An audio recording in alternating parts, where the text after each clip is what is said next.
Bueno, muchas gracias a todos. Buenas noches. Gracias por el esfuerzo de estar aquí esta noche a esta hora.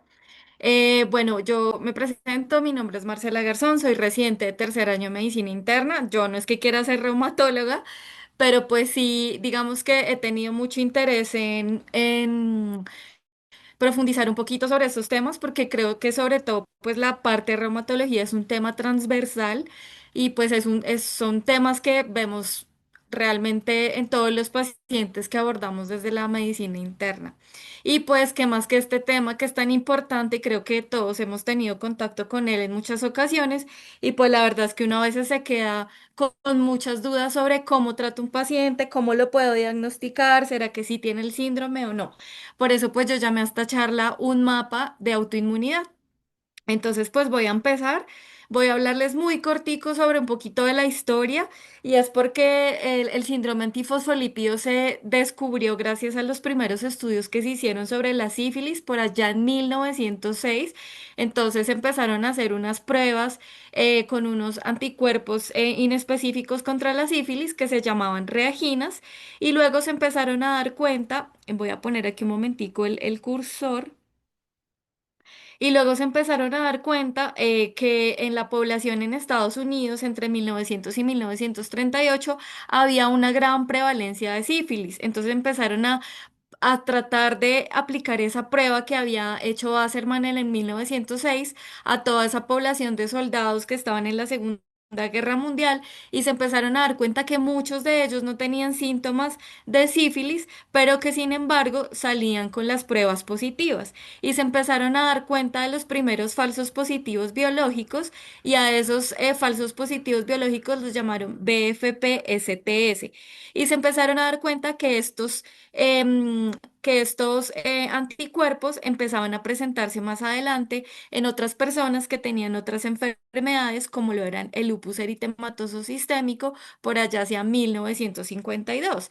Entonces, se empezaron a dar cuenta que esos anticuerpos no solamente estaban en pacientes con sífilis, con lupus, sino que además también por allá en el 70 se empezaron a dar cuenta que había algunas mujeres que tenían morbilidad materna, muertes fetales intrauterinas, abortos recurrentes, y se empezaron a dar cuenta que esos anticuerpos también estaban en esas mujeres, y por esa época entonces se empieza a hablar por primera vez del anticoagulante lúpico.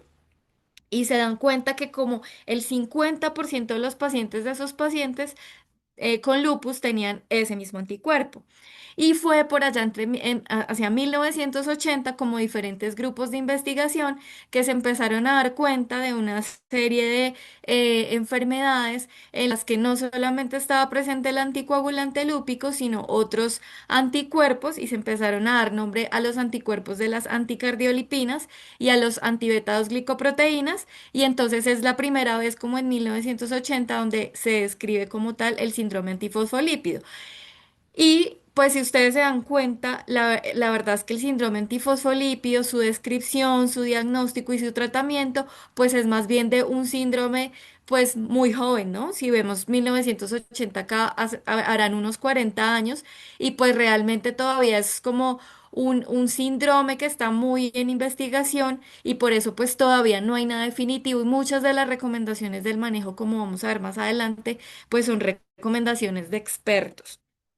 Bueno, bueno, listo. Estos otros avances que ocurren más o menos en la década de los 80 y los 90 y este fue como el primer artículo en donde se habla de que se llamó trombosis, aborto, enfermedad cerebral y lupus y anticoagulante lúpico, diciendo que este anticuerpo estaba presente en todo ese tipo de enfermedades.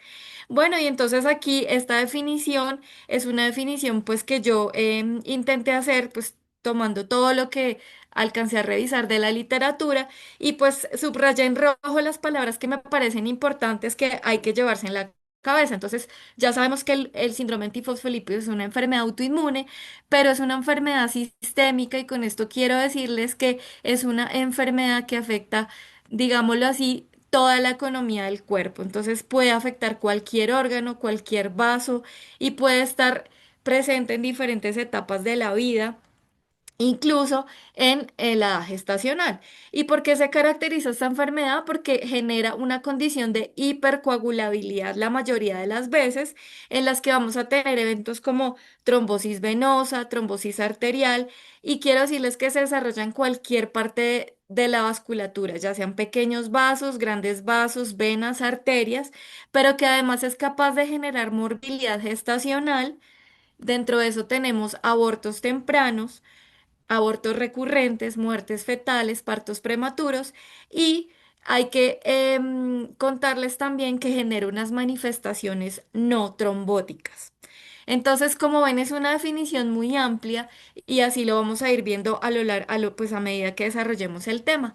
Y una de las principales cosas que hay que tener en cuenta es que otra característica es que hay presencia de unos anticuerpos que, si bien no son específicos, se encuentran pues en una gran mayoría de los pacientes, y que son estos anticuerpos denominados antifosfolípidos. Y dentro de ellos vamos a tener los anticuerpos anticardiolipina, los anticuerpos beta 2 glicoproteína y el anticoagulante lúpico. ¿Listo?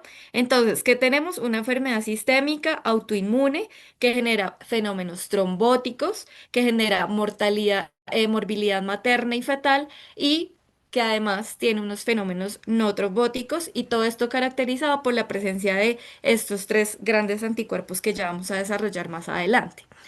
Cuando uno habla de la epidemiología del síndrome antifosfolípido, pues tiene que, por un lado, pues como les decía, es una enfermedad que está pues más o menos pues reciente, es más bien joven, y pues digamos que todavía no se tienen unos datos muy sólidos sobre cuál es su prevalencia, pero hay algunos grupos que han hecho estudios retrospectivos con algunas cortes de pacientes, y lo que se han dado cuenta pues es que la prevalencia en general pues no es muy alta, y pues que hay una gran dificultad en cómo en caracterizar esos grupos. Entonces, ¿qué vamos a tener? Ay, perdón, porque aquí se me bajó esto acá, ya listo. Listo. Entonces, ¿qué vamos a tener? Que vamos a tener unas incidencias en diferentes grupos. Estos son diferentes cortes, una en Minnesota, otra en Corea y otra hecha por este grupo de autores que se llaman Durkheim y Petri. Y más o menos, miren que hay unas diferencias bien grandes. Por ejemplo, nos dicen que hay más o menos 5 por 100.000 personas al año como prevalencia. Hay otros que nos dicen, nos hablan de incidencias de 2,1 por 100.000 personas al año, y las cortes coreanas nos dicen 0,75 por 100.000 personas al año. Y la prevalencia, estamos hablando de que más o menos son 40, 50 por 100.000 personas, y en esto sí pues hay un poquito más de consenso, ¿no? Hay otra cosa de la que vamos a hablar más adelante, y es el síndrome antifosfolípidos catastrófico, y de este sí se sabe que su prevalencia es menor al 1%. ¿Y qué vamos a tener en cuanto a prevalencia general de las manifestaciones del síndrome antifosfolípido? Entonces, lo que vamos a ver es que en las diferentes fuentes vamos a tener como primera manifestación trombótica las trombosis venosas, y dentro de esas pues las trombosis venosas de los miembros inferiores, y miren que vamos a encontrar que más o menos se pueden dar entre el 10 al 20% de los casos o de las manifestaciones trombóticas asociadas al síndrome antifosfolípido. Y tenemos otras manifestaciones como serán pues las trombosis arteriales, de las que hablaremos un poquito más adelante, pero quiero también contarles aquí sobre la presencia de los anticuerpos en general. Entonces se habla que en la población en general tenemos pacientes que tienen anticuerpos antifosfolípidos entre un 1 y un 5%. ¿Y esto qué nos va a dejar entrever? Que los anticuerpos antifosfolípidos no son unos anticuerpos específicos de esta enfermedad, y que pueden haber personas asintomáticas o digamos sanas que pueden portar estos anticuerpos. Y como les voy a mostrar más adelante, esto también se va a dar más frecuentemente con la edad. Entonces, pacientes centenarios van a tener también presencia de anticuerpos antifosfolípidos. Una vez más recalcando pues que no son específicos de esta enfermedad. enfermedad.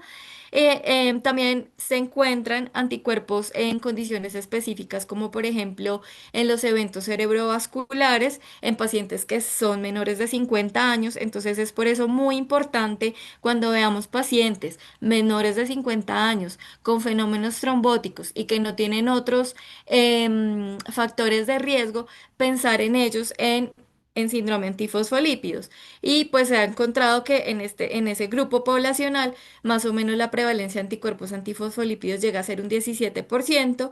En los pacientes jóvenes también de esas mismas edades que presentan infartos agudos de miocardio sin otros factores de riesgo, hay presencia de esos anticuerpos fosfolípidos en un 11%, incluso en aquellos en los que se les documenta minocas, ¿no?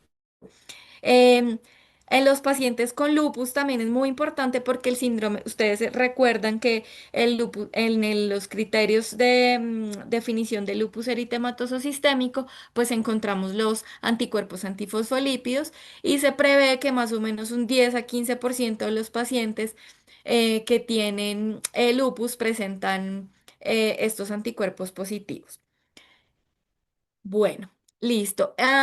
Con respecto al grupo de las mujeres embarazadas, pues se ha encontrado que todas esas mujeres que han tenido alguna morbilidad obstétrica, ¿y qué quiere decir eso?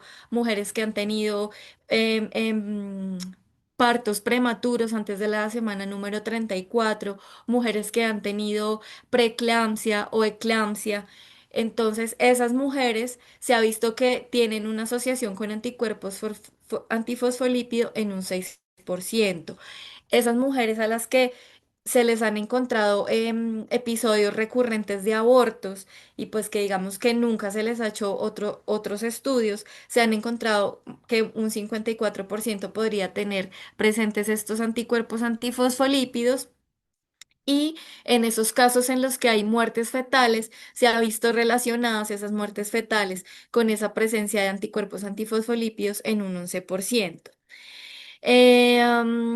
Bueno, aquí digamos que esta tablita es un poquito más específica, hablando de qué anticuerpos, o sea, qué porcentaje de anticuerpos encontraríamos en cada una de esas manifestaciones que les estaba hablando anteriormente. Entonces, miren que es una enfermedad em, en la que hay unos anticuerpos, sí, que no son específicos, pero en los que hay una manifestación de estos en diferentes entidades clínicas, como vamos a ver más adelante. ¿Qué hay sobre Colombia? Pues en Colombia, digamos que tampoco hay estudios muy sólidos sobre esto, pero sí hay algunos grupos, casi todos los tres, son tres grupos, que han tratado de hacer caracterizaciones de el síndrome antifosfolípidos en Colombia y digamos que lo que ellos han encontrado es como muy similar a lo que se habla en las cortes internacionales. Son grupos muy pequeñitos, los tres están en Medellín. Uno está en el Hospital Pablo Tobón, otro está en el Hospital de Oriente de Medellín. Y pues miren que ellos han encontrado cosas muy similares, que los eventos más comunes en el síndrome antifosfolípido son eventos trombóticos venosos relacionados con morbilidad gestacional, perdón, eventos trombóticos arteriales y que la prevalencia de los anticuerpos antifosfolípido van a estar más dados por anticuerpos anticardiolipinas y el anticoagulante lúpico. Pues aquí hay otra de las cortes describiendo pues más o menos lo mismo, pero pues no me voy a centrar por lo menos ahora en esta parte de la epidemiología. Lo que sí quiero que veamos es un poquito de la fisiopatología, porque este síndrome es muy rico en fisiopatología, pero pues digamos que es algo muy complejo y todos estos eventos que se llevan a cabo en la fisiopatología del síndrome antifosfolípido, pues digamos que se pueden llevar todos al mismo tiempo, ¿cierto? Pero entonces vamos como a tener tres partes principales o tres actores principales y lo primero que vamos a tener son las células inmunitarias y las proteínas que se unen a los fosfolípidos. En segundo lugar vamos a tener a las células endoteliales y en tercer lugar vamos a tener la participación de la cascada de la coagulación. Entonces, ¿qué es lo que pasa? Entonces se habla mucho del mimetismo molecular y se habla de que en algún momento la persona que va a tener este síndrome va a tener algún virus, alguna infección en algún momento y ese virus va a generar unas moléculas que son muy similares a las moléculas o a las proteínas de unión a los fosfolípidos de membrana. Entonces, en ese momento, las células B van a ser las productoras de esos anticuerpos. Entonces, esos anticuerpos pueden quedar allí, digamos, por un periodo de tiempo y en algún momento entonces va a empezar a ocurrir esto. Entonces, nosotros tenemos aquí la membrana del endotelio, digamos, esas membranas, al igual que las plaquetas, son ricas en fosfolípidos y para que cuando hay un evento, digamos que daña ese endotelio, para que se active la cascada de coagulación, entonces lo primero que va a pasar es que esas membranas de esas células van a exponer sus fosfolípidos. Entonces, esos fosfolípidos van a sufrir o van a tener que unirse a una proteína de unión a los fosfolípidos y son varias proteínas de unión a los fosfolípidos. Pero en este caso, pues voy a hablarles inicial o principalmente de la beta 2 glicoproteína. ¿Cuáles son las otras proteínas de unión a los fosfolípidos? Vamos a encontrar la protombina y la anexina. ¿Qué importancia tiene esto en lo que vamos a ver del síndrome antifosfolípido? Pues que hay personas a las que se les ha denominado SAF negativo o síndrome antifosfolípidos negativos y es porque no les van a encontrar esos anticuerpos contra estas glicoproteínas, pero tienen una alta sospecha clínica de tener síndrome antifosfolípidos. Entonces, como les digo, hay otras proteínas de unión, anticuerpos contra esas proteínas de unión que generalmente no medimos y puede ser que esa persona tenga un síndrome antifosfolípido, pero asociado a anticuerpos que van contra otras glicoproteínas diferentes a las que generalmente medimos, que son las beta 2 glicoproteínas. Bueno, entonces vamos a hablar de esas. Entonces aquí tenemos a la beta 2 glicoproteína, que será nuestra proteína de unión a nuestro fosfolípido. Generalmente esa proteína de unión está enroscadita, es como un aro, pero cuando se une al fosfolípido lo que va a hacer es que va a formar como un palo de golf o una J y eso va a permitir que esa molécula quede con unos dominios expuestos. Esos dominios expuestos, hay uno que es el dominio 1, que tiene carga positiva y se va a unir a esos fosfolípidos que son de carga negativa o aniónicos y eso va a generar que por el otro lado se expongan otros dominios. Uno de esos dominios es el dominio 5 y cuando queda expuesto, entonces esos anticuerpos antifosfolípidos que por alguna razón se habían generado previamente debido al mimetismo molecular del que les hablaba, pues van a encontrar un lugar al que unirse y se van a unir a ese dominio 5 y esa unión de anticuerpo antifosfolípido con la glicoproteína de unión al fosfolípido, pues va a ser una unión que se denomina patológica. Y eso va a empezar a activar toda una serie de receptores y de señales de transcripción y vamos a empezar, por ejemplo, aquí con receptores del tipo Toll-like 2, Toll-like 4, hay otro que es el LPR8, este va a estar muy implicado en la morbilidad gestacional que ya les voy a explicar y se van a activar toda una serie de células, entonces las plaquetas se van a activar, entonces también se van a activar las otras células endoteliales, se van a activar los monocitos y también los neutrófilos. Los neutrófilos van a empezar a sufrir un proceso de apoptosis o de muerte celular que se llama la netosis y eso va a permitir que se generen las NETs, que no sé si recuerdan que son todas esas, que son esas trampas o redes de neutrófilos en donde van a venir a pegarse algunas moléculas antibacterianas, también plaquetas, y que van a servir como otra red de defensa o otra, sí, otra barrera de autoinmunidad cuando hay alguna infección o alguna, algo que está atacando el cuerpo. Entonces, todas esas células de manera patológica se van a activar y van a tener una regulación a la alta. ¿Y qué va a hacer todo eso? Pues que se active la cascada de la coagulación. Entonces lo que va a haber o lo que se va a generar es un fenotipo muy protrombótico, pero también un fenotipo proinflamatorio. Y entonces hay que hablar aquí de una cosa y de la teoría de los dos hits. Entonces, lo que vamos a ver es que, bueno, si bien tenemos unos anticuerpos que por alguna razón se generaron alguna vez por las células B, ¿cierto? Tener esos anticuerpos no es suficiente. Es necesario tenerlos para que se genere el síndrome antifosfolípido, pero no es suficiente. Y para que se genere el síndrome antifosfolípido vamos a necesitar un segundo hit o un segundo golpe o una segunda activación y eso va a estar dado en muchas ocasiones porque se presenta otra infección o porque la mujer queda embarazada o porque estamos frente a una cirugía o frente a un traumatismo o porque la persona está en proceso de que se genere un proceso neoplásico, en fin. Entonces, esta teoría de los dos hits nos habla de algo muy importante y es que no sé si recuerdan que les conté que en la población hay un 1 a 5% de portadores sanos. Entonces, eso nos hace pensar nuevamente en que tenemos unos anticuerpos que si bien son necesarios para que se manifieste el síndrome antifosfolípido, no es suficiente con tener.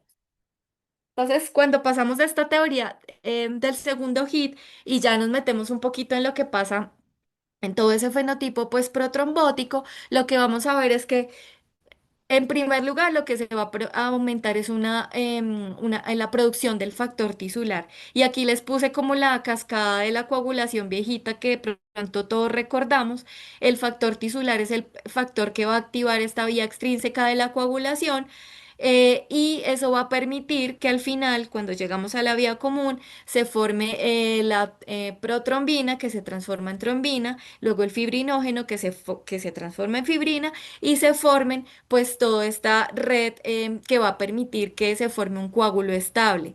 ¿Qué más va a permitir esa unión patológica del anticuerpo antifosfolípido a la glicoproteína? Pues es que se va a disminuir la fibrinolisis y eso va a hacer que se reduzca la capacidad de disolver coágulos en caso de que se formen. Hay una participación importante de la proteína C activada como un inhibidor natural de la coagulación y este fenotipo protrombótico lo que va a hacer es que esa producción de esa proteína C activada se disminuya, también va a disminuirse la sintasa de óxido nítrico endotelial, es decir, no se va a producir óxido nítrico y eso va a significar que no haya una protección en el endotelio, que haya una disfunción endotelial y una vasoconstricción endotelial. También se va a activar la vía del complemento y eso va a favorecer también la agregación plaquetaria, que haya más activación en el endotelio y se aumente la respuesta inflamatoria. Por eso decimos que también hay un fenotipo proinflamatorio, lo que les contaba que hay una netosis y formación de nets que van a pues también a promover la formación de los trombos, porque acuérdense que esos son como unas redes también y ahí también quedan plaquetas atrapadas. Se van a disminuir todos esos factores que hacen que se inhiba ese factor tisular. Como les dije, se van a activar esos toll-like receptor y esos toll-like receptor pues van a también a permitir que se active más este factor tisular y se van a activar los monocitos y los monocitos van a producir toda una cascada de liberación de citoquinas, interleuquina 6, factor de necrosis tumoral alfa y eso va a generar pues un proceso, un fenotipo proinflamatorio. Ahora, ¿por qué son importantes los fosfolípidos también acá? Porque si ustedes ven en algunos momentos de la cascada de coagulación, van a entrar a participar también los fosfolípidos. Entonces, esos fosfolípidos son sustratos de unión a la proteína C activada y dado que este es digamos, como un anticoagulante natural, cuando no tenemos esos sustratos, pues obviamente pues ella va a dejar de funcionar.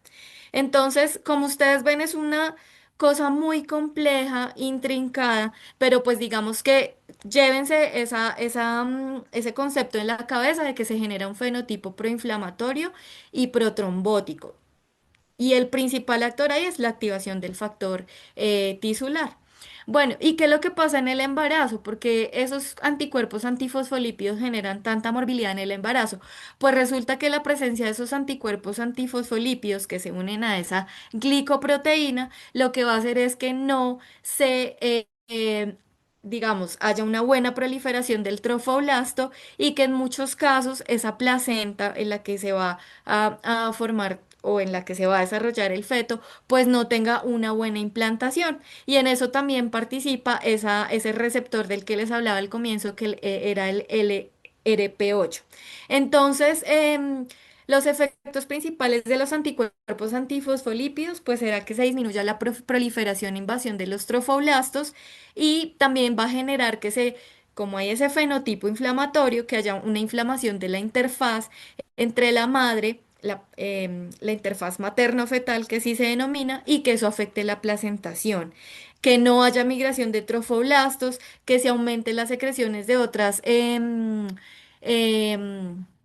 moléculas que dificultan esa interacción del trofoblasto con el endotelio y pues que por supuesto no haya un adecuado desarrollo de las arterias uterinas y que pues más adelante durante el desarrollo del feto pues empiece a haber un déficit en el flujo sanguíneo de la placenta hacia el feto y pues que haya una insuficiencia placentaria.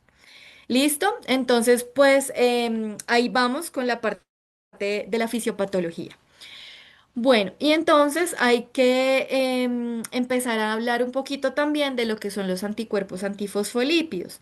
Entonces, digamos que con el tiempo ha habido siempre una dificultad para hacer la estandarización en lo que respecta a la beta 2 glicoproteína y también en lo que respecta a los anticuerpos anticardiolipina.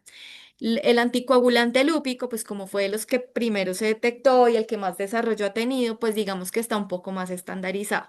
Pero entonces cosas así generales de los anticuerpos antifosfolípido, entonces vamos a tener que no, uno no los debe pedir a la población en general, ¿sí? Como digamos, ay, estoy pensando que tiene una enfermedad autoinmune, no sé cuál es, le voy a pedir a este paciente anticuerpos antifosfolípido. ¿Por qué? Porque como les dije, hay portadores sanos que los tienen en un 1 en 5% de la población y que no tienen síntoma de, de, de síndrome antifosfolípidos.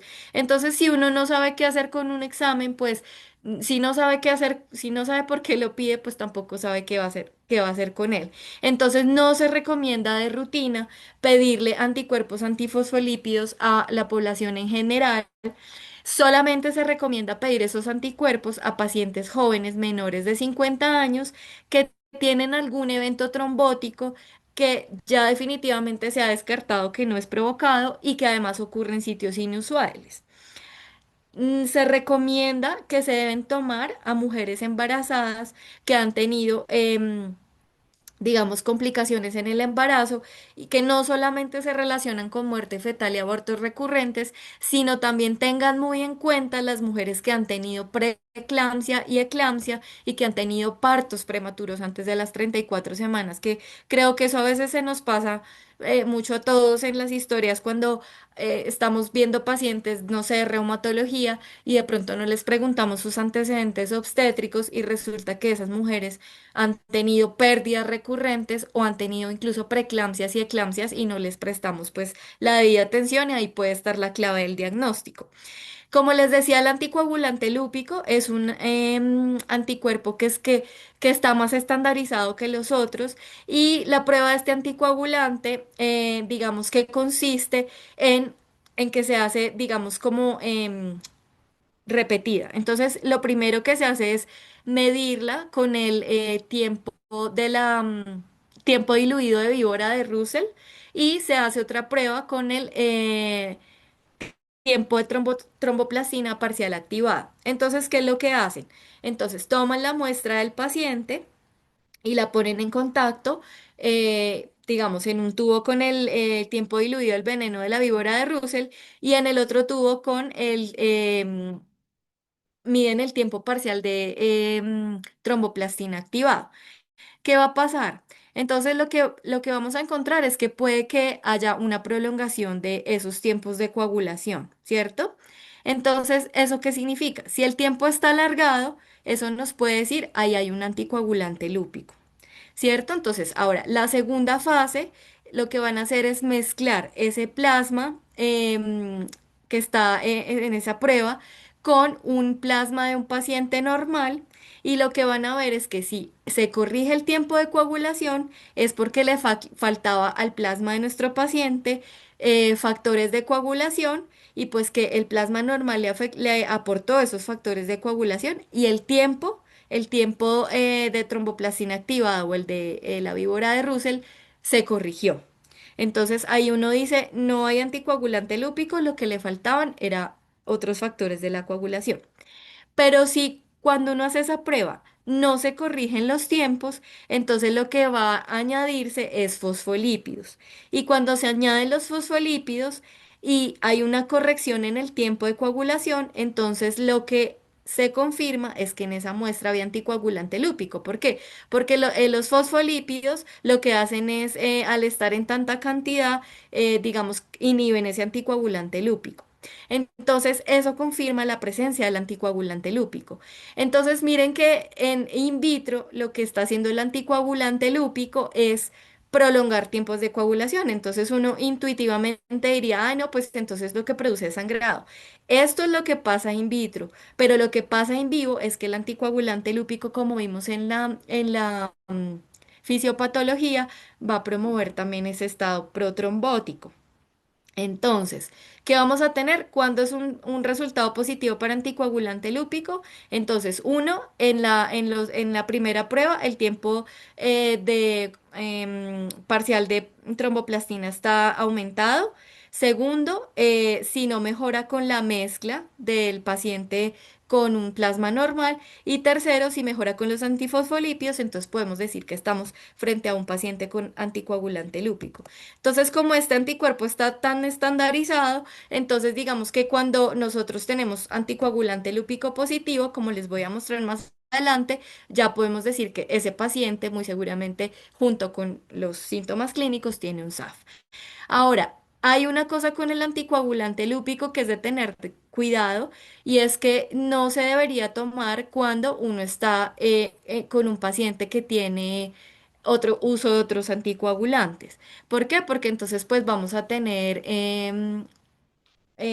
pruebas alteradas con falsos positivos. Entonces miren que aquí hay diferentes recomendaciones en las que vamos a tener que esperar para tomar el anticoagulante lúpico. Sin embargo, si nosotros vamos a hacer el diagnóstico de un síndrome antifosfolípidos, pues podemos dejar la toma del anticoagulante lúpico para después y podemos ir pidiendo en las anticardiolipinas y en las beta-2 glicoproteínas porque estas no se van a ver afectados por los otros anticoagulantes. Entonces, miren que en general la warfarina sí interfiere con la prueba del anticoagulante lúpico, la parina sódica también, la enoxaparina, digamos, y la alteparina también, pero parcialmente, el rivaroxaban, el apixaban, el dabigatran, el edoxaban sí, y el fondaparinox y la irudina también tienen interferencia con esa prueba. Entonces, ¿cuál es la recomendación?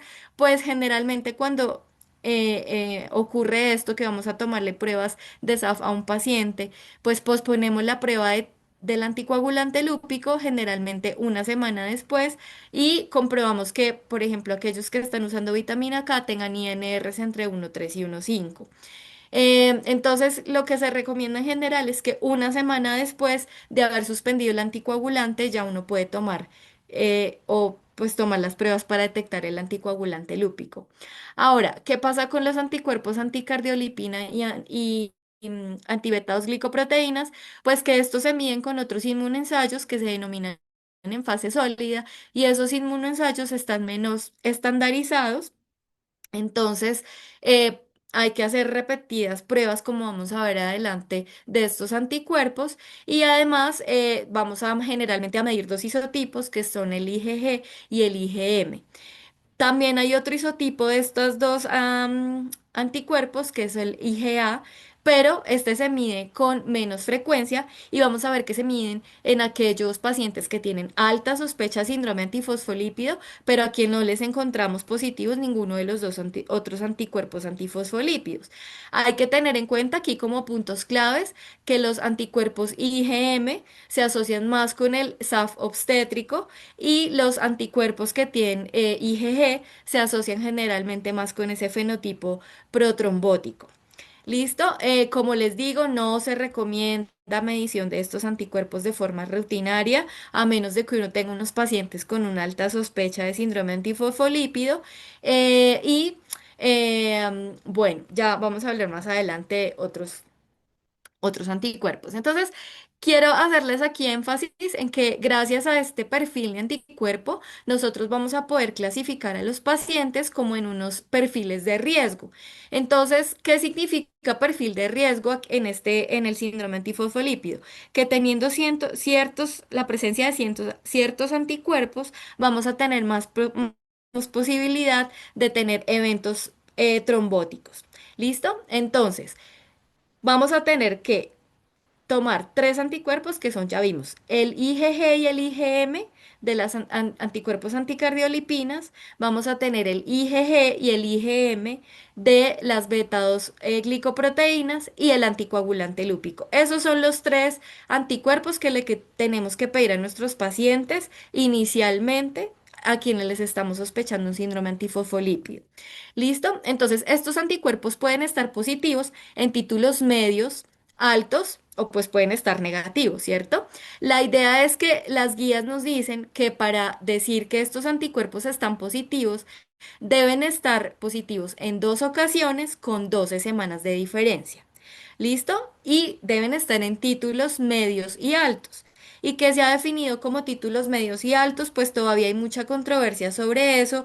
Deberían estar, para considerarlos altos, mayores de 80 unidades de fosfolípidos o estar por encima del percentil 99, y para considerar los medios altos, pues pueden estar por encima de 40 unidades o también sobre el percentil 99. Entonces, puntos claves. Tenemos que tomar los tres anticuerpos, anticoagulante lúpico, anticardiolipinas y antibetados glicoproteínas, IgG y IgM, y tenemos que tenerlos positivos, al menos en dos ocasiones, a títulos medios y altos con 12 semanas de diferencia. Entonces, ahora vamos a hablar de el perfil de riesgo. Entonces, ¿cuándo tenemos un perfil de riesgo alto? Entonces, como les dije, el anticoagulante lúpico, que está tan bien estandarizado, tener un anticoagulante lúpico positivo es un anticuerpo pues que nos habla de un gran fenotipo protrombótico. Entonces, tenerlo positivo en dos ocasiones, incluso cuando uno no tiene la posibilidad sino de tener una sola toma en un paciente que tiene una alta sospecha por clínica de un síndrome antifosfolípido, uno lo podría considerar como de alto riesgo si no tiene la opción de tener otra toma o no tiene una toma anterior. Entonces, tener anticoagulante lúpico positivo ya lo estadifica su paciente en un riesgo alto. ¿Listo? Ahora, hablamos de riesgo alto cuando hay doble positividad. ¿Qué quiere decir eso? Que tengamos el anticoagulante lúpico positivo en combinación con cualquiera de los otros dos anticuerpos. Entonces, la beta 2 glicoproteína o con los anticardiolipinas, ya sea su isoforma IgG o IgM. ¿Listo? Entonces, ¿qué es doble positividad? Anticoagulante lúpico con IgG o IgM anticardiolipina o IgG o IgM beta 2 glicoproteína. Ahora, se habla de positividad cuando uno tiene los tres, el anticoagulante lúpico, los anticuerpos anticardiolipinas y los antibetados glicoproteína. ¿Listo? Entonces, ¿qué significa eso? Que su paciente tiene un riesgo alto de fenómenos protrombóticos. Ahora, ¿qué se considera un riesgo bajo? Pues que uno tenga títulos bajos o medios de los antídotos beta 2 glicoproteína o de las anticardiolipinas, o que uno tenga una positividad de cualquiera de esos dos en cualquiera de sus isoformas y que no sea persistente. ¿Qué quiere decir que no sea persistente? Pues que usted lo tomó en dos ocasiones con 12 semanas de diferencia y que uno le dio positivo y el otro le dio negativo, o que haya una presencia aislada de anticuerpos o anticardiolipina o antibeta 2 glicoproteína. ¿Listo? ¿Eso que le dice a uno? Pues que uno tiene un riesgo bajo de fenómenos trombóticos. Y aquí finalmente, pues los pacientes seronegativos, que serían pues que tengan los tres anticuerpos negativos y pues digamos que estos sí que tienen menos probabilidad de ser casos de síndrome antifosfolípidos, pero les digo una cosa, que era lo que les contaba en la fisiopatología. Si uno tiene un paciente con unos eventos trombóticos o eventos obstétricos, ¿cierto?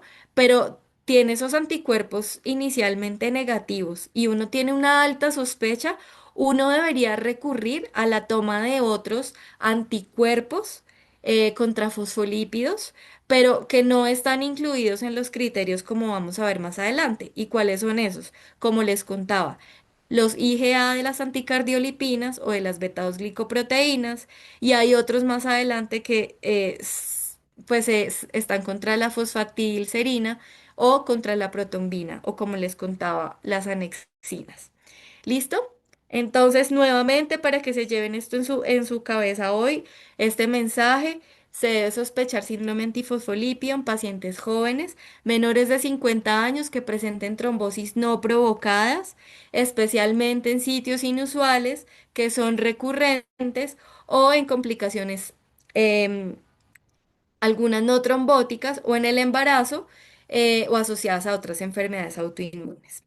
Bueno, listo. Aquí les muestro una tabla donde están todos los otros anticuerpos antifosfolípidos que no están incluidos en los criterios serológicos del SAF que nos propone en pues todas la EULAR en general. Y miren, acá les vuelvo a poner los IgA de las anticardiolipinas y las beta-glicoproteínas, los antifosfatidil etanolamina, antiprotrombina, los antianexinas, antidominio 1 de la beta-2 glicoproteína 1, ¿sí? Entonces, todos estos son anticuerpos que, digamos, después con avanzando el estudio en esos pacientes SAF negativos, pero que con una alta sospecha de síndrome antifosfolípido, pues se pueden pedir. Bueno, ¿qué hay con las manifestaciones clínicas del síndrome antifosfolípido? Entonces, como yo les decía, es un síndrome que abarca toda la economía corporal y digamos que quiero que se lleven el mensaje de que síndrome antifosfolípidos no es solamente trombosis. Entonces, aquí en esta imagen, vamos a ver en amarillo como oscurito, todas aquellas manifestaciones que son muy frecuentes. Luego vamos a tener en verde las que son medianamente frecuentes y ya en estos amarillos un poquito más claros y azules, pues las que son mucho menos frecuentes. Entonces, ¿qué vamos a tener frecuentes? Vamos a tener trombosis venosas y trombosis arteriales. Entonces, de las trombosis venosas, como dijimos, se van a presentar generalmente venosas profundas en miembros inferiores en un 20 al 30% de los pacientes que tienen síndrome antifosfolípido, entonces una manifestación muy frecuente. Vamos a tener las otras manifestaciones que son las trombosis arteriales y generalmente son eventos cerebrovasculares dados por AIT en un 11% y los otros pues son accidentes cerebrovasculares en un 20%. Entonces, entre las trombosis arteriales y las trombosis venosas, se dice que más o menos está el 90% de las manifestaciones del síndrome antifosfolípido. Pero como les digo, no todo es trombótico. ¿Qué sigue? Entonces siguen los embolismos pulmonares que se pueden asociar pues con hipertensión pulmonar. Entonces pacientes que tengan hipertensiones pulmonares de causas no claras, pues no se les olvide también pensar en los síndrome antifosfolípidos y que cumplan con esos criterios de paciente joven, que no tenga otras causas ni otros antecedentes como cardiovasculares que puedan ser la causa de esas manifestaciones. ¿Qué otra cosa podemos tener en estos pacientes que es también común? Vamos a tener las manifestaciones en piel como la libido reticularis, las libido racemosas. Vamos a tener, como les digo, muy frecuente en las mujeres con SAF las morbilidades durante el embarazo. Vamos a tener, digamos que es frecuente em, tener algunos pacientes con trombocitopenia. Miren que las trombocitopenias se pueden presentar hasta en 30 y 40% de esos pacientes, pero hay que recalcar que esas trombocitopenias deben ser trombocitopenias leves. ¿Qué significa leves en este contexto de síndrome antifosfolípido? Pues que no sean trombocitopenias. por debajo de 50.000 plaquetas. Cuando son menores de 50.000 plaquetas, uno bien puede pensar que esa trombocitopenia no se debe a síndrome antifosfolípido y que puede ser otra enfermedad autoinmune e incluso enfermedades pues un poco más graves, ¿no? ¿Qué otras cosas tenemos en piel? Miren que también se pueden presentar úlceras digitales, incluso úlceras gangrenosas y pacientes que tengan como úlceras con infecciones recurrentes que le hagan pensar a uno como empioderma gangrenoso. Esos pacientes también pueden tener síndromes antifosfolípidos con esas manifestaciones en piel.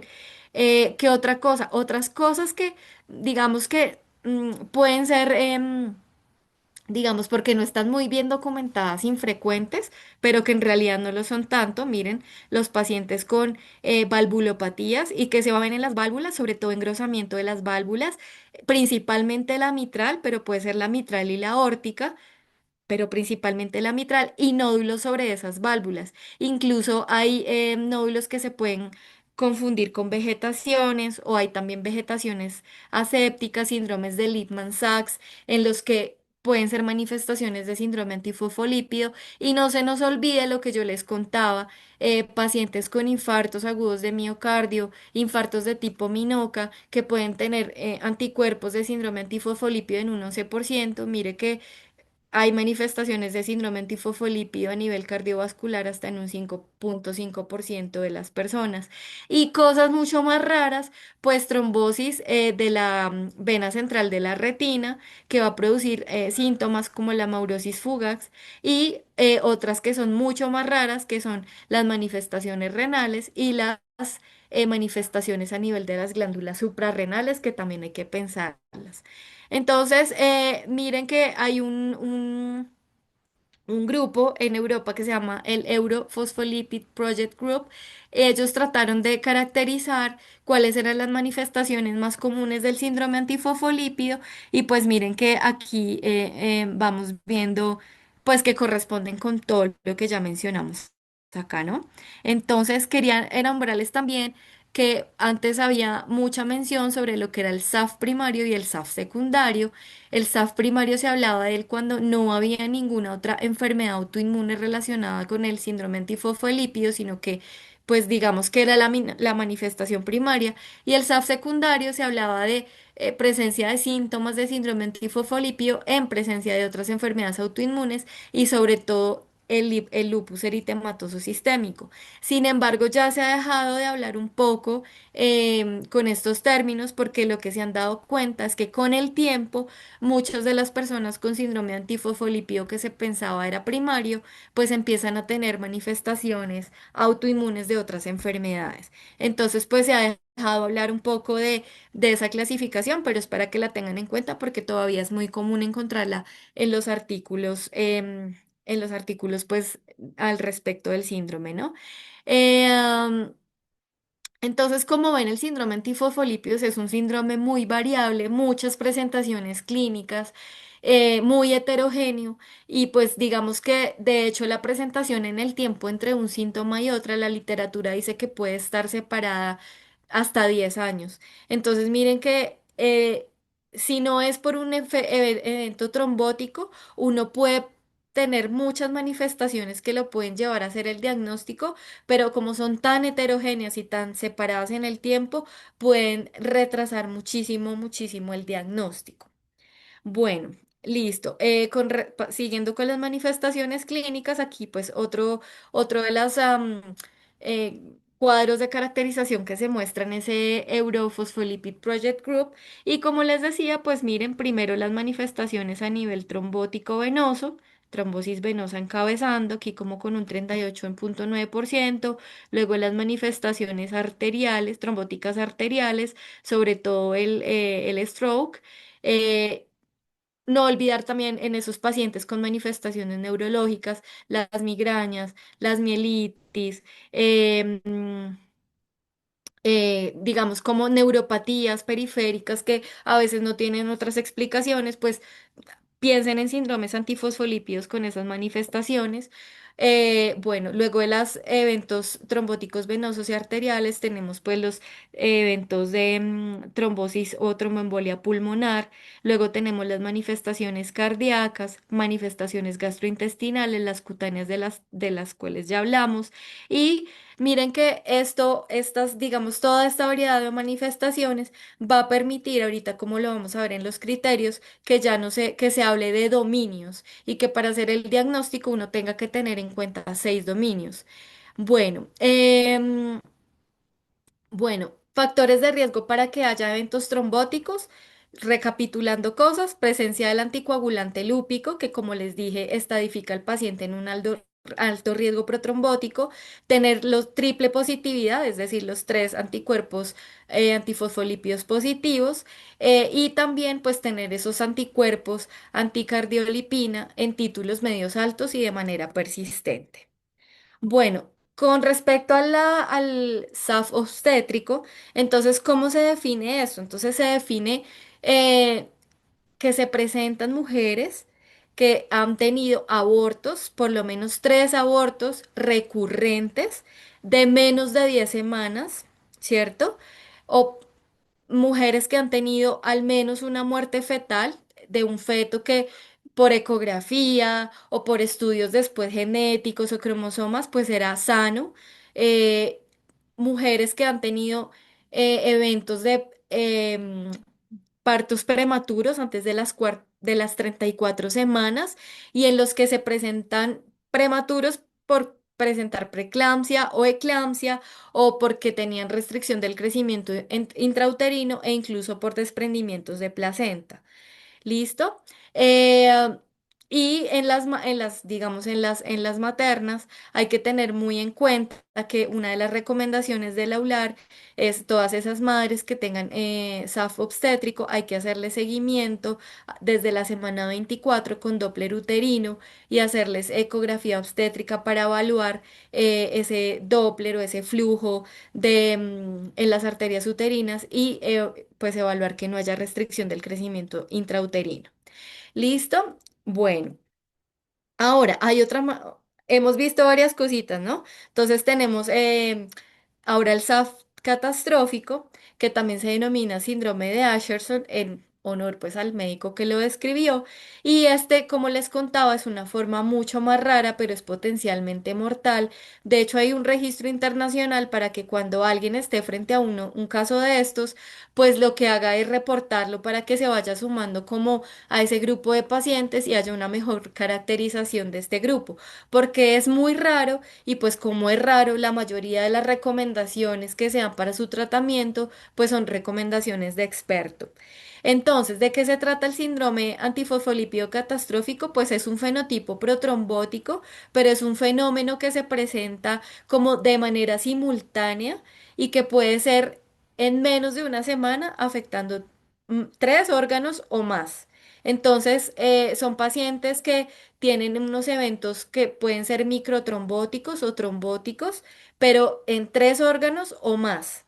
Y además de eso, se presentan en menos de una semana. Entonces, digamos que para definir este síndrome hay que tener una confirmación histológica, pero esa confirmación histológica pues no se puede hacer en todos los casos. Y se ha denominado que estos pacientes, pues como tienen ese fenotipo, digamos, trombótico tan exacerbado, pues están bajo una tormenta trombótica, generando un daño tisular extenso y una falla multiorgánica. ¿Cuáles son los principales órganos que se afectan en el síndrome antifosfolípido catastrófico? Pues vamos a tener en primer lugar los riñones, el 73% hacen unas fallas renales rápidamente progresivas. En segundo lugar, los pulmones manifestándose con síndromes de dificultad respiratorias agudas muy graves. En tercer lugar, los eventos trombóticos cerebrales. Y de cuartas está el corazón y de última el piel. hallazgos que en el laboratorio uno lo pueden empezar a hacer a sospechar de que uno está frente a un síndrome antifosfolípido catastrófico, pues trombocitopenia en el 67% de los casos presenta esquistocitos y como les decía, pues hay que correrle a esto, es una emergencia médica porque las mortalidades pueden estar entre el 37 y el 50%. Y se han... como yo les contaba, para hacer el diagnóstico de este síndrome hay que tener, digamos que, estas cuatro características que son, pues, tener esa manifestación clínica de daño de tres órganos o más, pero además que sean de manera simultánea y rápida en menos de una semana, que se vea en el examen histológico esa oclusión de los pequeños vasos y que se haga la confirmación del laboratorio de presencia de anticuerpos antifosfolípidos.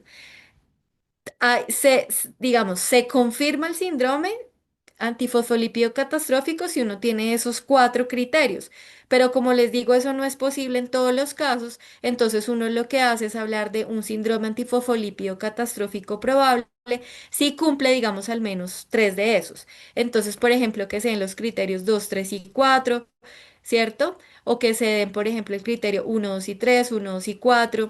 Entonces, sí, porque uno a veces puede tener las manifestaciones, puede tener el desarrollo de, simultáneo en tres órganos o más y que se den menos de una semana, pero nunca tuvo la confirmación histológica, ¿cierto?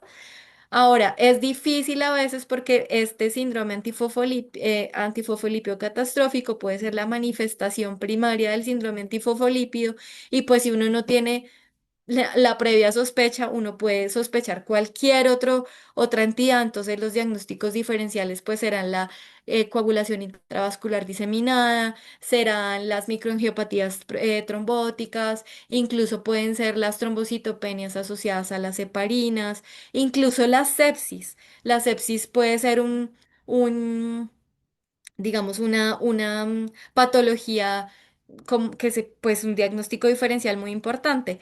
Y se me olvidaba decir que una de las causas principales para que se desencadene ese síndrome antifosfolípido catastrófico, pues son, como hablábamos del segundo hit, ¿no? Entonces puede ser una infección muy grave, o puede ser una cirugía, o puede ser el mismo estado de embarazo, o bueno, en fin. Bueno, ahora sí vamos a hablar del diagnóstico y ya luego el tratamiento, pues para que alcancemos a hacer todo, porque ya veo que se nos está acabando el tiempo. La verdad es que esto es muy extenso. Y hay como unos criterios diagnósticos que se originaron en el 2006 que los van a encontrar mucho en la literatura todavía, porque todavía se hace mucha referencia a ellos, se los traje por eso. Son los criterios de Sydney o también denominados Sapporo. em, digamos que llevan más tiempo, pero su versión actualizada es en el 2006. ¿Y qué vamos a tener? Entonces vamos a tener que para hacer el diagnóstico necesitamos al menos un criterio clínico y un criterio de laboratorio. Eso es muy fácil, ¿listo? Entonces, ahora, ¿cuáles son los criterios clínicos? Entonces, que usted tenga un paciente, ¿cierto? En el que tenga una trombosis vascular, ya sea arterial o venosa, de cualquier tipo de vaso, grande o pequeño, en cualquier tejido u órgano, ¿cierto? Y que pues evidentemente no sea una trombosis provocada, ¿cierto? Em, o que usted tenga alguna de las morbilidades del embarazo que hemos venido nombrando. ¿Cuáles son? Entonces, pérdidas recurrentes del embarazo, tres abortos o más espontáneos que sean consecutivos antes de la 10ª semana de gestación o que tenga partos pretérminos antes de la 34 semanas, en mujeres que hayan tenido preeclampsia, eclampsia, restricción del crecimiento intrauterino, ¿cierto? O insuficiencia placentaria, o que usted tenga una muerte de un feto que estaba morfológicamente sano o pues sin ninguna otra alteración cromosómica y que se muere antes de la 10ª semana. Entonces, esos son los criterios clínicos, trombosis, la morbilidad del embarazo y ahora vamos con los criterios de laboratorio. Entonces, tener presencia del anticoagulante lúpico en plasma en dos o más ocasiones, al menos 12 semanas, con 12 semanas de diferencia, o que tengamos anticuerpos anticardiolipinas, IgG o IgM, ¿cierto? O ambos en el suero plasma de manera persistente, lo mismo que quiere decir eso, que se aíslen en dos o más ocasiones con al menos 12 semanas de diferencia y que sean de títulos medios a altos, que ya dijimos que era entre las 80 y 40 unidades, o que estén sobre el percentil 99, o que tengan anticuerpos antibetados glicoproteínas isotipos IgG o IgM, o ambos en el suero plasma, que sean persistentes, es decir, que estén positivos en dos o más ocasiones con tomas hechas al menos separadas 12 semanas de diferencia. ¿Listo? Entonces, estos digamos que criterios son muy fáciles. ¿Qué pasaba con estos criterios? Que estos criterios eran muy sensibles, pero la especificidad, digamos, estaba sobre el 86%. Miren que la sensibilidad estaba sobre el 90%, 99%. Ahora, en el 2023 llega EULAR y digamos que estos más que criterios diagnósticos son como unos criterios que se proponen para tener grupo, para entrar pacientes en los grupos de investigación sobre este síndrome. Lo que pasa es que esos criterios para entrar a los pacientes a esos estudios, nosotros los hemos ido extrapolando para hacer el diagnóstico. Entonces, EULAR en el 2023, junto con el ACR, dijeron, bueno, queremos volver estos criterios más específicos porque es que, como nos dimos cuenta, las manifestaciones clínicas, no solamente tenemos eventos trombóticos y eventos relacionados con la morbilidad en el embarazo, sino que tenemos una serie de dominios en toda la economía corporal que nos van a permitir pensar en ese síndrome antifosfolípido y de esta manera tener más pacientes que entren al grupo pero en cortes mucho más homogéneas.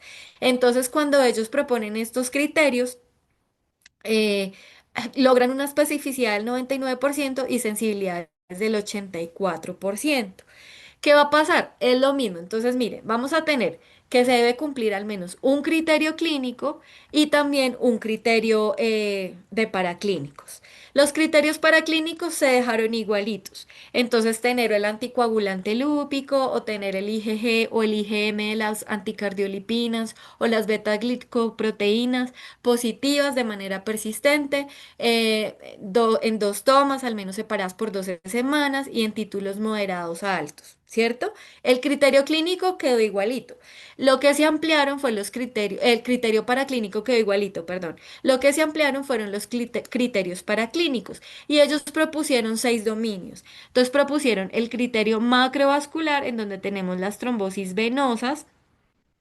eh, Tenemos el criterio macrovascular en lo que respecta a las trombosis arteriales, tenemos un criterio microvascular en donde vamos a hablar de toda la parte que hablábamos de la livedo reticularis, livedo racemosa, las hemorragias pulmonares, em, las, digamos, las personas que tienen enfermedad en el miocardio, o sea, infartos de miocardio, las hemorragias adrenales. ¿Cierto? Ese es el tercer dominio. El cuarto dominio es todo lo que hablamos de la morbilidad obstétrica, que esa ya también la hemos mencionado. Tenemos el quinto dominio en lo que respecta a las valvulopatías, ¿cierto? Entonces vamos a hablar del engrosamiento de las válvulas que ya les dije o de las vegetaciones, del criterio, del dominio hematológico en donde tenemos a la trombocitopenia. ¿Listo? Entonces, ellos hacen una puntuación en cada uno de esos dominios y la idea es que al menos uno tenga un puntaje de 3 en el dominio clínico y un puntaje de 3 en el dominio paraclínico. De esa manera uno puede decir que tiene un síndrome antifosfolípido. Ahora, miren que esto se pone un poquito más complicado porque si ustedes ven aquí, ellos hacen como una diferenciación entre los pacientes que tienen trombosis venosas de alto riesgo y de bajo riesgo y entre los que tienen trombosis arteriales de alto y de bajo riesgo. ¿Qué quiere decir eso de alto y bajo riesgo? Pues ellos ahí proponen otras tablas en donde consideran además los factores de riesgo, como por ejemplo que el paciente sea diabético, digamos, en este, hablando de los arteriales, digamos. Entonces, que si uno tiene una trombosis arterial, un evento cerebrovascular, entonces considere, si usted tiene otros factores de riesgo, como por ejemplo ser diabético, ser hipertenso, ser obeso, tener tabaquismo, ¿cierto? Entonces, si usted tiene esos factores de riesgo cardiovascular, pues su profile, perdón, su perfil es más de un riesgo más cardiovascular, o sea, que usted le dio esa trombosis arterial por su riesgo cardiovascular y no por el SAF. Entonces, cuando usted tiene un alto riesgo cardiovascular, pues eso le quita puntos, entonces le ha dado solo 2 puntos. Pero cuando usted tiene menos de esos componentes del riesgo cardiovascular, pues le da más puntos a que esa trombosis arterial corresponda al síndrome antifosfolípido. Y lo mismo va a pasar en la trombosis venosa. Si usted tiene un perfil de trombosis venosa de alto riesgo, ¿qué quiere decir? Pues que ha estado inmovilizado, que ha tenido una cirugía, que tiene una neoplasia activa, etcétera. Eso le va quitando puntos para decir que su trombosis venosa se debe a un síndrome antifosfolípido. Entonces, esos pacientes solo les puntúa uno, por ejemplo. Entonces, eso es lo que va a pasar. Son un poquito más complejos, pero digamos que pues son más específicos. Lo importante es que ustedes tengan claro que existen esos dominios y que ahora no solamente miren al paciente con eventos trombóticos y obstétricos, sino que ustedes amplíen esa mente a esos dominios, pues por todo lo que hemos estado hablando. Estas son tablas donde pues ponía sobre lo que ellos hacen de la discriminación de los factores de riesgo cardiovascular, pero pues de eso ya lo hablamos. Y ya para terminar, porque yo sé que esto es muy largo, miren, del manejo nos podríamos gastar otra hora hablando. Entonces yo aquí lo que hice fue como tratar de resumir cómo se va a hacer el manejo, que creo que es, aparte del diagnóstico, lo que más nos interesa. Entonces, miren, para hacer el manejo de estos pacientes, nosotros, ¿qué hemos hecho durante esta charla? Entonces, primero, estratificar el riesgo. ¿Cómo estratificamos el riesgo de ese paciente? Entonces ya hablamos de los que tienen riesgo alto, riesgo bajo.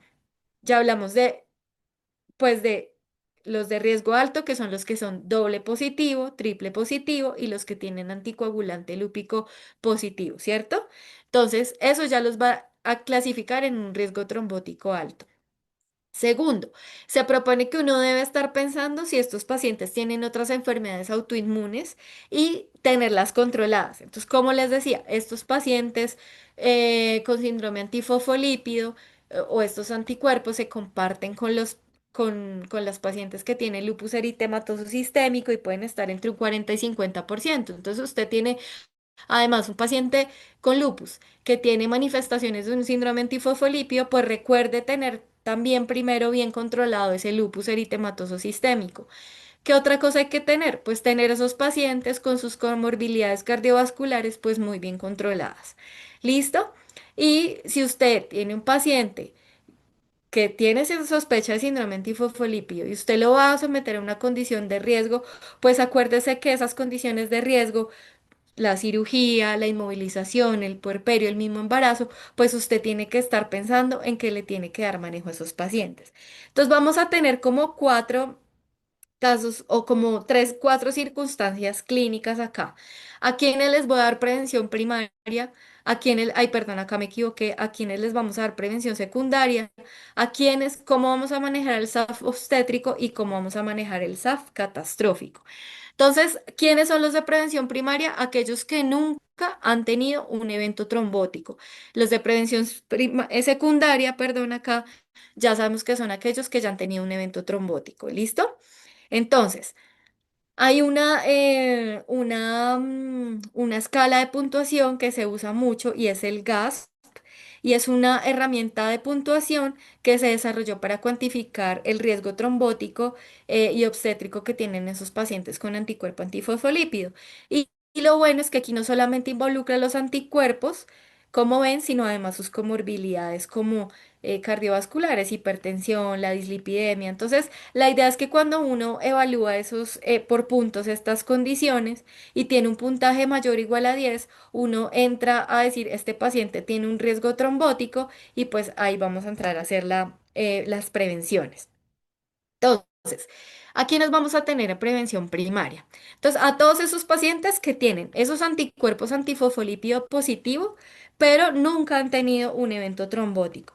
Entonces, ahí nos entran esos pacientes que tienen anticuerpos antifosfolípidos positivos, que son asintomáticos y que no cumplen ningún criterio de SAF por la clínica, pero pues que tienen un perfil de alto riesgo. Entonces, los que son triple positivos, doble positivos o tienen anticoagulante lúpico, pico, se dice que esos pacientes tienen riesgo trombótico y hay que dejarles con aspirina a bajas dosis. Esta dosis será entre 75 y 100 miligramos por día. ¿A quiénes más vamos a tener en este grupo de prevención primaria? Aquellos pacientes que tienen lupus y que tienen anticuerpos antifosfolípidos positivos en perfil de alto riesgo, pero que tampoco han tenido trombosis. A esos pacientes también se benefician de aspirina a bajas dosis. Y pacientes que tienen síndrome antifosfolípidos obstétricos fuera del embarazo. Entonces, se les da aspirina también a bajas dosis a todas esas mujeres que han tenido pues la definición del SAF obstétrico, pero en este momento no están embarazadas.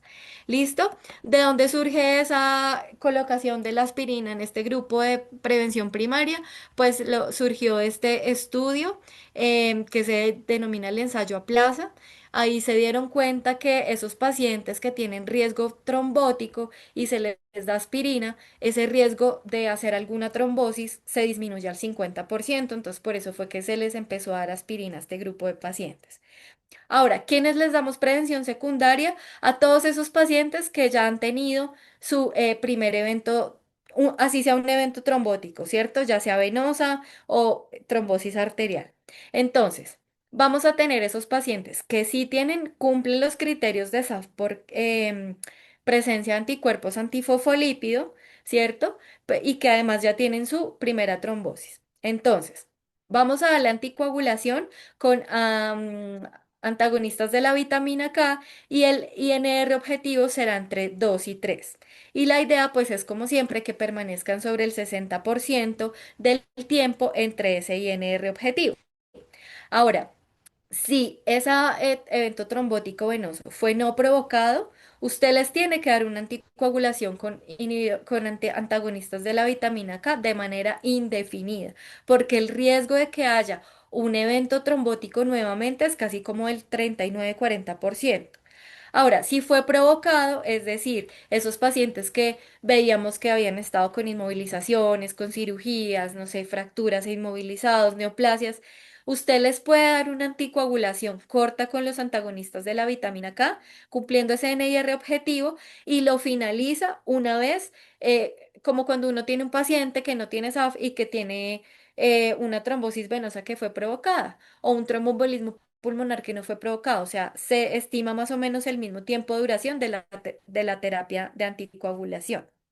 Ahora, esos pacientes que cumplen los criterios de SAF definitivo y que además tienen su trombosis arterial, se deben anticoagular sí o sí también con antagonistas de la vitamina K con INRs de 2 a 3. ¿Listo? Y los pacientes que tienen el SAF definido, que tiene trombosis venosas recurrentes a pesar del tratamiento, bueno, lo que pasa es que aquí debo decirles algo y es que los pacientes que tienen síndromes antifosfolípidos pueden hacer recurrencias de los eventos trombóticos aún estando anticoagulados con los antagonistas de la vitamina K. ¿Qué se ha hecho al respecto? Pues lo que se dice es que uno puede llevar esos pacientes a unos INRs, a unas metas de INR más altas, entre 3 y 4, ¿cierto? O que uno puede hacer otra cosa, como por ejemplo, ponerles heparinas de bajo peso molecular o ponerles el antagonista de la vitamina K con aspirinas a baja dosis e incluso con hidroxicloroquina. Entonces, pero miren que todo esto, digamos, no hay como una base muy sólida para esto y pues son recomendaciones también de expertos. Entonces, trombosis arteriales, sí o sí con antagonistas de la vitamina K y objetivos de 2 a 3 y esos pacientes que tienen eventos trombóticos recurrentes a pesar de estar con antagonistas de la vitamina K y en INRs objetivos, pues ponerles o quitarles ese antagonista de la vitamina K y ponerle la parina bajo peso molecular o darles el antagonista de la vitamina K con dosis bajas de aspirina o con hidroxicloroquina.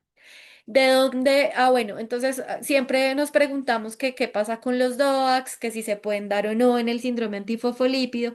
Pues miren que está este estudio TRAPS y hay otros dos estudios en donde se comparan los anticoagulantes directos, orales directos con la warfarina y lo que se han dado cuenta es que sobre todo en esos eventos trombóticos arteriales, cuando se dan anticoagulantes orales directos, aumenta las trombosis en el brazo en el que están con los anticoagulantes directos, en este caso Rivaroxaban. Entonces, por ningún motivo, en un paciente con una trombosis arterial debida a un síndrome antifosfolípido, le podemos poner un anticoagulante oral directo. Ninguno. Siempre la meta será un antagonista de la vitamina K. Si no se puede, pues entonces nos va a tocar con una heparina de bajo peso molecular. Pero hasta ahora, para esos pacientes no hay indicaciones de anticoagulantes orales directos. Bueno, aquí entonces, en cuanto a la prevención secundaria en el SAF obstétrico, digamos que aquí las cosas uno las podría tener un poquito más fáciles agrupando los pacientes. Entonces, bueno, ya dijimos que si la paciente es una paciente que tiene, que es portadora sintomática de los anticuerpos antifosfolípidos, ¿cierto? Con su perfil de riesgo alto. Entonces le vamos a dar aspirina a bajas dosis. ¿En qué momento se le debería empezar la aspirina a estas mujeres? Ojalá preconcepcional. Entonces yo tengo una mujer que tiene un SAF, em, y le va a quedar embarazada, empezarle a dar la aspirina como un método preconcepcional. Ahora, las mujeres que tienen ese síndrome, esas manifestaciones obstétricas del síndrome antifosfolípido, pero que no han tenido ningún evento trombótico, uno lo que tiene que hacer es darle aspirinas en bajas dosis y darle la parina de bajo peso profiláctica, ¿cierto? Pero si usted tiene una paciente que ya tiene un antecedente de un SAF trombótico y está embarazada, pues lo que tiene que hacer es darle aspirina a bajas dosis y ponerle su anticoagulación terapéutica, a dosis terapéutica, y esa anticoagulación debe irse ajustando según a medida que la paciente va cambiando de peso durante el embarazo. Ahora, si también tenemos mujeres con SAF obstétrico recurrente, también se puede dejar la aspirina a baja dosis, la aspirina con bajo peso molecular terapéutica, y también se les puede adicionar hidroxicloroquina e incluso prednisolona. A estas mujeres no se les puede dar antagonistas de la vitamina K porque sabemos que los antagonistas de la vitamina K son teratogénicos, sobre todo entre la semana 6 y del primer trimestre, mejor dicho. Entonces, estas mujeres siempre hay que tenerlas con heparinas de bajo peso molecular. Y una vez nacen los bebés, hay que seguir dándoles anticoagulación profiláctica a estas mujeres con heparinas de bajo peso molecular 6 semanas, porque en el puerperio también hay alto riesgo trombótico. Con esta implantación de estas profilaxis, se ha encontrado que esos hijos de mujeres con síndrome antifosfolípido, el 75% pues nacen vivos y nacen bien. Bueno, ¿y qué tenemos frente al síndrome antifosfolípido catastrófico? Pues aquí tenemos instauración de, como estamos frente a una tormenta trombótica, se hace de manera urgente y lo que se instaura es una triple terapia. ¿Qué tenemos en esa triple terapia? Entonces, en la primera línea vamos a tener las heparinas a dosis de anticoagulación plena. Se usan glucocorticoides a altas dosis y está indicada la plasmaféresis. Entonces, esas plasmaféresis se pueden hacer de 2 a 5 días, dependiendo cómo el paciente esté. Y si, digamos, aún no se logran o el síndrome catastrófico está refractario, uno podía, de hecho, usar inmunoglobulinas intravenosas. Y esas inmunoglobulinas intravenosas también se podrían poner de 2 a 5 días, y generalmente regímenes de 2 gramos por kilogramo de peso. ¿Listo? Otras cosas, tratamientos de segunda línea o de tercera línea, digamos que son un poquito más experimentales y son todas recomendaciones de expertos. ¿Qué otra cosa se puede usar en estos síndromes antifosfolípidos catastróficos que son refractarios? Rituximab o eculizumab. Y este sobre todo sirve porque acordémonos que también aquí hay un componente muy importante de la activación de la vía del complemento, y por eso, digamos, también se puede usar en este caso. Aquí como un cuadrito resumen de cómo abordar la terapéutica a estos pacientes con síndrome antifosfolípidos. Entonces, pues primero, como dijimos, estratificar su riesgo, saber que tenemos que controlar las otras comorbilidades. Se propone que la educación a estos pacientes es muy importante y que nos vamos a preguntar, ¿este paciente ha tenido algún evento trombótico? ¿Sí o no? Entonces, si sí ha tenido algún evento trombótico, entonces uno dice, bueno, entonces, ¿fue arterial o venoso? Digamos que para esa instancia para los dos se puede iniciar antagonista de la vitamina K. Si por alguna razón hay contraindicación para el antagonista de la vitamina K, pues recordemos que podemos usar heparinas de bajo peso molecular. Y a ver, preguntarnos si el evento fue provocado, entonces pues uno da la terapia por el tiempo que está indicado y se suspende luego. Y si es no provocado, la duración de la terapia será indefinida.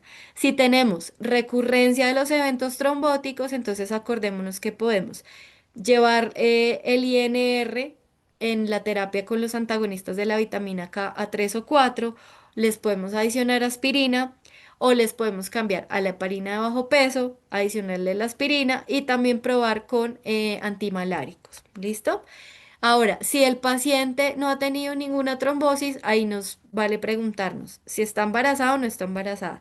Si está embarazada, nos vamos al algoritmo del SAP obstétrico y si no está, no ha tenido ninguna trombosis y no está embarazada, pues lo que vamos a hacer es considerar la profilaxis eh, em, primaria y les vamos a dar aspirinas a bajas dosis y vamos a estar pues pendientes de todo su perfil de anticuerpos de riesgo, controlar sus factores de riesgo cardiovascular y bueno, digamos que es muy largo, yo sé, yo sé que esto es muy largo, no, cuando ya uno aprende, digamos, repasa y se aprende los criterios, de verdad que ya pensar en los pacientes se facilita un poquito más y pues tomar la terapia pues también un poquito más. Pero acordémonos que también estos pacientes son muy heterogéneos. y Digamos que el diagnóstico a veces se retrasa, puede ser complejo, pero pues siempre hay que estar atentos a este síndrome que como vimos es transversal en todos los órganos, en toda la economía de todos los sistemas y pues que hay que tener ojos bien abiertos, los sentidos bien abiertos y estar muy pendientes de estos pacientes. Acordarnos sobre todo también que el SAF no es solamente trombosis y pues que también incluso va más allá de los síntomas durante el periodo de gestación, como les mostré todos esos síntomas neurológicos y de los diferentes dominios en los que de pronto uno no piensa cuando no conoce que puede afectar todos esos dominios. El perfil serológico del SAF determina el riesgo clínico y a partir de ese riesgo clínico es que nosotros vamos a empezar a estratificar los pacientes para iniciar el tratamiento. Siempre estar pendientes del contexto clínico en el que está el tratamiento y su perfil de riesgo para hacer el tratamiento. Y pues bueno, el SAF es una enfermedad autoinmune, em, protrombótica. También, no quiero decir que sea prevenible, sino que sus complicaciones son prevenibles y también tratables. Bueno, eso era lo que les quería compartir. Espero que no haya sido muy enredado. Yo sé que está muy largo y les agradezco a todos por acompañarme hasta estas horas de la noche.